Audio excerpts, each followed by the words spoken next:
السلام علیکم۔ وعلیکم السلام ورحمۃ اللہ وبرکاتہ۔ سراج بھائی، اسلام میں عورت اور مرد کے بارے میں کیا کہا جاتا ہے؟ جی ماشاءاللہ، آپ نے بہت ہی عمدہ سوال کیا۔ اسلام میں اور قرآن میں ہمارا دین اسلام کیا کہتا ہے عورت اور مردوں کے بارے میں؟ سب سے پہلے جو قرآن میں اللہ تبارک و تعالیٰ آج سے 1400 سال پہلے ایک بریکٹ لگا دیا مردوں اور عورتوں کے بیچ میں۔ قرآن نے کہا، یعنی اللہ تبارک و تعالیٰ نے کہا کہ مرد اپنی نگاہیں نیچی رکھے، کیونکہ جو بھی غلط قدم ہم اٹھاتے ہیں، غلط ہم سوچتے ہیں، غلط ہم دیکھتے ہیں، یہ سب کا تعلق ہماری نگاہ سے ہے۔ اگر ہم اپنے نگاہ کو کنٹرول میں کر لیے تو ہم تمام بری عادتوں سے بچ سکتے ہیں۔ اسی لیے اللہ تبارک و تعالیٰ نے سب سے پہلے قرآن میں کہا کہ مرد اپنی نگاہیں نیچی رکھے، اور عورتوں کو کہا گیا کہ تم پردے میں رہو، اپنے آپ کو ڈھک کے رہو، پردے میں رہو، کہ کوئی بھی مرد آپ کو غلط نگاہ سے نہ دیکھ سکے۔ یہی ہے کہ اسلام نے کہا کہ عورت پردے میں رہے اور مرد اپنی نگاہیں نیچی رکھے۔ جی، تو پھر آپ لوگ صرف عورت کو ہی پردے میں رہنے کو کیوں کہتے ہیں اور مرد کو کچھ نہیں کہتے؟ جی ماشاءاللہ صحیح ہے، ایسا لوگ سوچتے ہیں بالکل یہ، لیکن بالکل غلط ہے۔ قرآن نے بھی پہلے کہا کہ مرد اپنی نگاہیں نیچی رکھے، عورت پردے میں رہے، اور سبھی لوگ، پیرنٹس ہو، ماں باپ ہو، ٹیچر ہو، استاذ ہو یا مولانا ہو، محلے کا امام صاحب ہو، یہ بھی یہی کہتے ہیں کہ عورت پردے میں رہے، مرد اپنی نگاہیں نیچی رکھے۔ یہ نہیں کہ ہم مرد کو کھلا چھوڑ دیتے ہیں اور عورت کو قید میں رکھتے ہیں، نہیں، عورت ہمارے لیے بہت قیمتی چیز ہے، بہت ہی قیمتی چیز ہے۔ عورت کا مقام جو اسلام میں نا بہت اونچا ہے، اس لیے کہا گیا نا الجنت تحت اقدام الامہات، کہ جنت ماں کے قدموں کے نیچے ہے۔ اب ماں ایک عورت ہے، جس عورت کے قدموں کے نیچے اگر جنت ہے تو پھر سوچے اس کے سر کے اوپر کیا ہوگا۔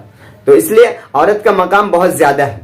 لیکن آپ جو کہے ہو کہ صرف عورت کو بولتے ہو، دیکھیے بھائی، اگر عورت پردے میں رکھ لے گی، عورت پردے میں رہے گی تو تمام چیزوں سے حفاظت سے رہے گی، مردوں کی غلط نگاہوں سے، غلط بھید بھاؤ سے، سب چیز سے محفوظ رہے گی۔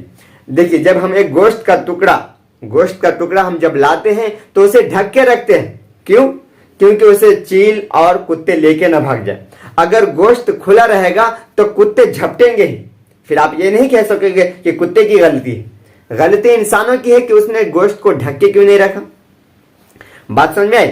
اسی لیے ہماری عورت کو ہم لوگ پردے میں، یعنی جو بھی ہے ماں باپ اپنے عورت کو، اپنے بچے کو پردے میں رکھتے ہیں، کیونکہ عورت بہت قیمتی چیز ہے، وہ سونے اور ہیرے سے بھی زیادہ قیمتی ہے۔ دیکھیے، ایک جویلری یعنی سونار، سونے کو کہاں رکھتا ہے؟ دکان کے اندر بھی الماری میں، اور الماری میں بھی ایک چھوٹے سے طاق میں رکھتا ہے، بہت زیادہ سنبھال کے، بہت زیادہ حفاظت کر کے، اور پلس دروازے پہ 4-5 تالے لگاتا ہے۔ لیکن آپ نے دیکھا ہوگا کہ لوہا باہر پڑا رہتا ہے، اسے کوئی حفاظت نہیں کرتا، بارش میں ہو، دھوپ میں ہو، کہیں بھی ہو، پڑا رہتا ہے۔ تو یہ عورت جو ہے ہمارے لیے اسلام میں عورت سونے اور ہیرے کے مانند ہے، اور یہ مرد ہے نا، یہ جو لڑکے ہیں، یہ لوکھنڈ اور لوہے کے مانند ہیں۔ اس لیے اس پہ زیادہ دھیان نہیں جاتا۔ عورت بہت قیمتی چیز ہے، اور قیمتی چیز کی حفاظت کی جاتی ہے، جیسے کہ دکاندار سونے کی حفاظت کرتا۔ ہم کبھی کہیں کہ سونار پاگل ہے، تو بھی سونے کو باہر رکھ دی جیسے لوہا باہر ہے، نہیں کہتے نا۔